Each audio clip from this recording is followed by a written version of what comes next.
Good morning. Happy Wednesday. It is a beautiful day today, and I pray that you're having a great day today. We have a good word. I am back into talking about what I've been reading in the Bible this morning.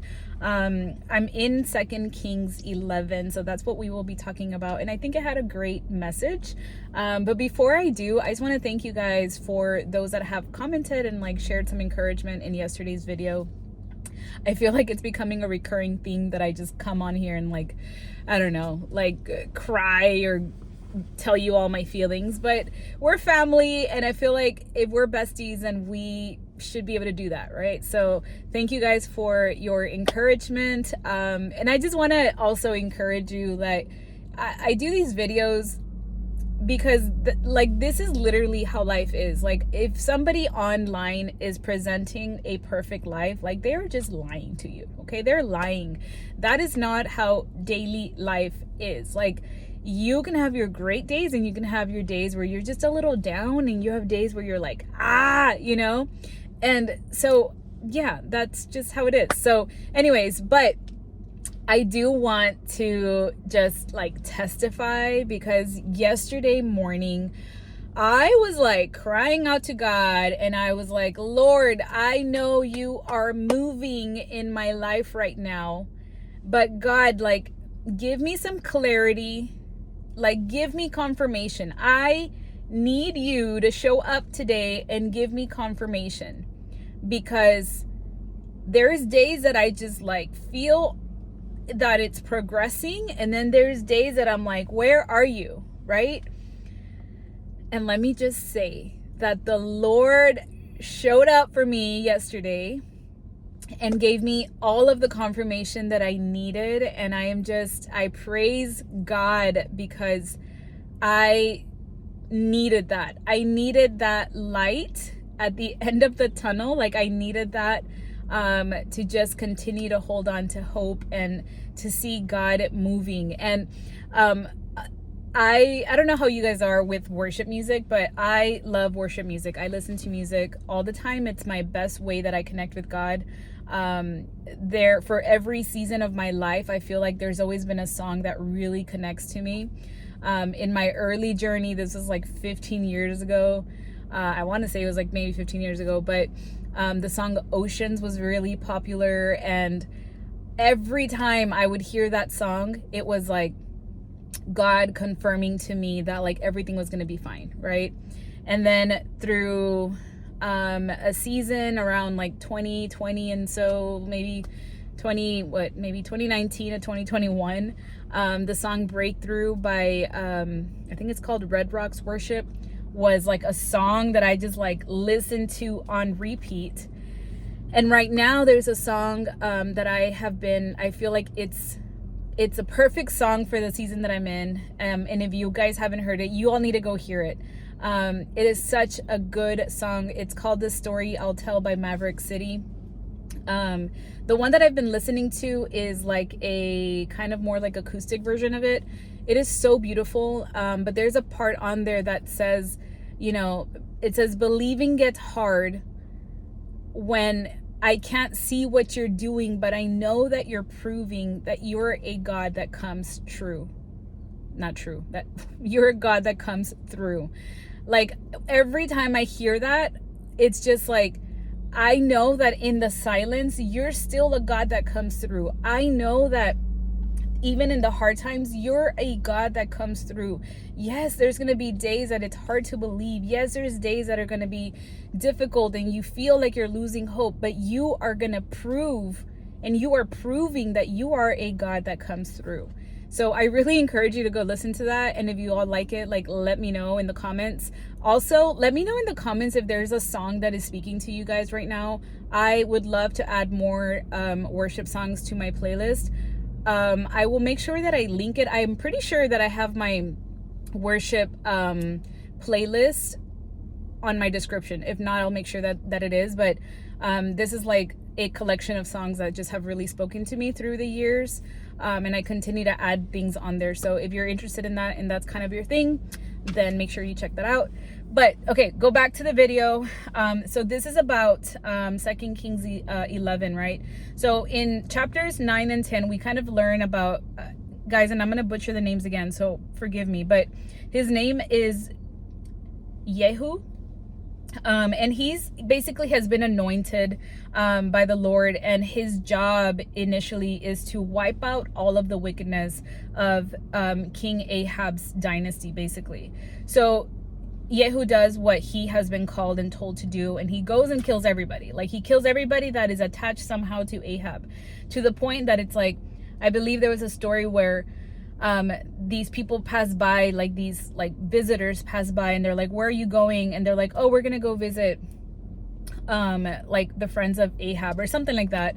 And then he's like, he kills them. Like, he goes that far to be like, hey, anybody that is attached to this wickedness, you have already been like contaminated by this toxic negativity, you know, wickedness that is attached to him, so you will be killed. So he kills everybody, and then eventually he kills or he destroys the temple of Baal and makes it into a toilet. Like, what? And then in chapter 11, now we hear about Athaliah, I don't know, who is king, oh my gosh, these names, guys, who is King Ahaziah's mother. King, I'm just gonna call him King A. King A has just died, and so now she is like, awesome, everybody's dead, this is my time. Like, she's like an opportunist, right? She's like, this is my time to now be the queen. Oh my gosh, words are hard today. She takes this opportunity and like, I'm gonna make it into something about myself. I'm gonna take this opportunity and I'm gonna make myself the queen. So she takes it upon herself to like go and kill the rest of the royal family.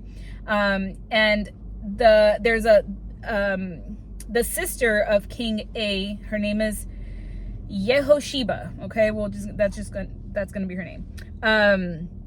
She basically is like, you know what, I'm gonna grab one of the king's babies, who is Joash, and I'm gonna hide him in the temple. Like, the baby was hidden in the temple for 6 years, and she was smart. She's like, I'm gonna hide him in the temple because Athaliah is not going into the temple. She doesn't believe in God. Like, she worships other gods. So she was smart to be like, you know what, I'm gonna go hide this baby in a temple for 6 years. Okay. And then in the 7th year, the priest Jehoiada makes it like now publicly known that Joash will be the next king, and you know, he crowns him, right? But it took until the 7th year for this to happen. And Athaliah finds out, and she's like mad. She says like, treason, which is funny because you're like, hey, do you remember 6 years ago when you decided to kill everybody for your own good? Like, you wanted to be the queen and you killed everybody out of like your selfishness and pride and your ego. And now you're over here saying treason because somebody else is king. Like, what? So she's mad, right? And the priest ends up ordering like for her to be executed, which she eventually is. They basically say, hey, but get her out of the temple. We don't want her to get executed or killed in the temple. So they move her out, and then eventually they kill her, right? But let's remember, Joash has been hidden in a temple for 6 years, and then on the 7th year he becomes king. So Joash is a baby, okay? He like literally he's my son's age. Like, and can you imagine like a king at that age? Somebody else is gonna be calling the shots. Like, the kid is still a kid, right? But thankfully he has good people around him. He has this priest Jehoiada, right? Who is basically leading him and telling him, he actually tells the people, we need to make a covenant, not just to each other, but to the Lord, that we are going to be faithful to him. Like, this is a time when we are going to come back to the Lord, because all of these years, there has always still been worship of other gods. There has been other idols. And so they end up destroying Temple of Baal and other altars that are there. And in the end, the city of Judah returns to God. We're back to what the Lord has intended, right? So this is what I gathered from this story. And I just feel like going back to this song that I was mentioning about the story I'll tell, and how it says like, it's hard to see what God is doing when there's no movement, when there's nothing happening. It's so hard to keep believing, right? And what I gathered from this is like, we didn't know that God was preparing Joash for something.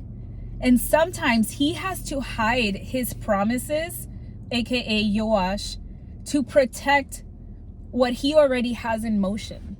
You know, like if you're in a season right now where you're like, Lord, I don't see you moving. Sometimes he hides you to protect you, but he is already doing things. He is in motion already. So I wrote, if you feel that the promise in your life is hidden or forgotten, keep holding on.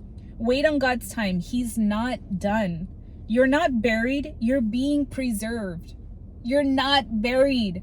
Like your promises, the promise that the Lord has given you, your anointing is there. He had already said like Joash was going to be king. Like that's why he moved King A's sister to like go and move him and protect him. Like God uses the right people to come into your life that are going to be part of your story.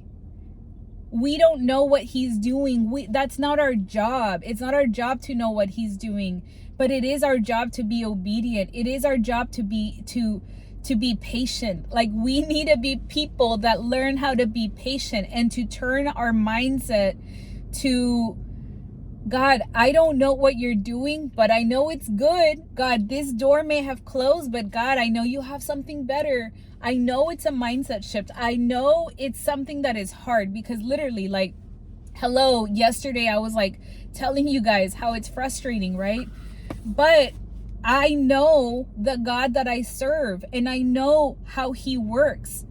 And in every situation that has been hard, especially over the past 2 years, like I've been through things that I'm like, this was hard. Like, what is going on? Like, why did this happen? Like, yes, I have moments of doubt, of fear, of worry, just like any other human being, because hello, we are humans. But the faith part of me and of us should be able to immediately be like, you know what, God, but you know better. You are already working out something. So you are not buried. Your promise has not been buried. It is just being preserved. Okay. It is already in motion. So sometimes we tend to mistake silence for inaction, right? And we can't get stuck there. Like the enemy wants us to get stuck there. He wants us to believe like your God is not doing anything for you. Like the enemy comes and attacks like so sneakily, okay? He will just change everything in order to make you doubt and separate you from the Father. But that is what faith is. Faith is doing things that sometimes don't come natural. We have to have this just like, I don't even know how to describe it, but like we just have to have this unwavering faith that God is the God of the Bible. He is the God that parted the seas. He is the God that, you know, brought the Israelites out of Egypt, brought them into the promised land. He is the God that did all of these miracles, healed lepers, healed the blind, like all of these things. Like he is still that God. Why is it that we believe that he is different now than he was then? He is not. He is the same God. His nature never changes. He is all knowing. He is everywhere. He knows it all. He's been there already. He already knows what is coming and is preparing you for that season of your life. So don't mistake silence for absence. You may be hidden right now, but make no mistake that God is making big moves in secret. He is maturing your breakthrough quietly. Like, so good. Like yeah. Like I shouldn't be surprised, right? But every time I get a word like this, well, not get a word, but like every time I read the word and get this out of it, it is just confirmation for me of like never losing hope, of having just unwavering faith in the God that I serve. I pray that this is something that you guys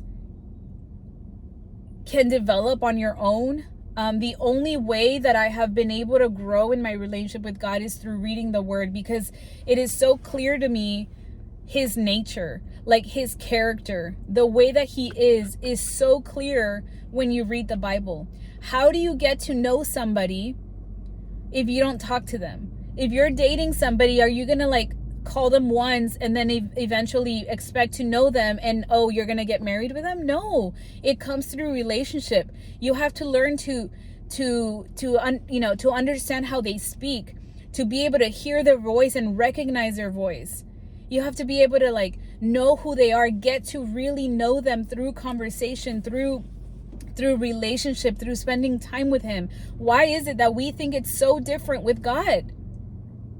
I feel like I don't know if y'all have seen those memes or whatever, like pictures of Jesus sitting like at a table, and then there's like an empty chair, and it's like Jesus waiting for us.